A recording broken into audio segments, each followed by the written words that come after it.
पालकमंत्री पदावरून टीका करणाऱ्या 3 इडियट्सना आवरा असं राष्ट्रवादीचे प्रवक्ते सूरज चव्हाण यांनी एकनाथ शिंदेंना आवाहन केलं आहे.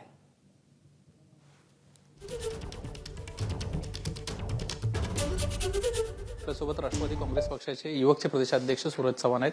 ज्या पद्धतीनं मागच्या काही दिवसांपासून सातत्यानं टीका होते, भरत गोगाल यांनी स्पष्टपणे म्हटलेलं आहे की सुनील तटकरेंना पाडण्यासाठी कशा पद्धतीनं षडयंत्र रचलं. मग ते महेंद्र दळवी आणि स्वतः ते की त्यांना विधानसभेला पाडण्यासाठी महेंद्र दळवींना पाडण्यासाठी त्यांना शेकापच्या जयंत पाटलांशी हातमिळवणी केली आणि माझ्या बाबतीत अशाच पद्धतीचा कट रचला. राज्यामध्ये महायुतीचं सरकार येऊन 4-5 महिन्याच्या जवळपास कालावधी झालेला आहे आणि हे कालावधी झाल्याच्या नंतर पालकमंत्र्याच्या नियुक्त्या झाल्या.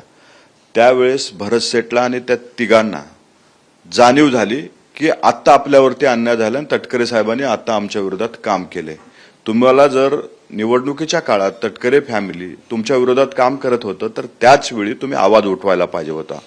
खरं तर ही तुम्ही वेळ जी निवडली आहे ती जाणीवपूर्वक महायुतीमध्ये घटक पक्षाला बदनाम करण्यासाठीची वेळ निवडली आहे. माझी एकनाथरावजी शिंदे साहेबाला विनंती आहे, शिंदे साहेब या 3 इडियट्सना आवरा. कारण ही लोक दोस्तीमध्ये कुस्ती करायला लागलेत, महायुतीमध्ये बिघाडी करायला लागलेत. त्यामुळे यांना वेळीच आवरा. ह्यांचे जर काही प्रॉब्लेम असतील तर त्यांनी त्यांच्या नेतृत्वाकडे मांडावे. महायुतीमध्ये जी समन्वय समिती नेमण्यात आली त्यांच्याकडे मांडावे.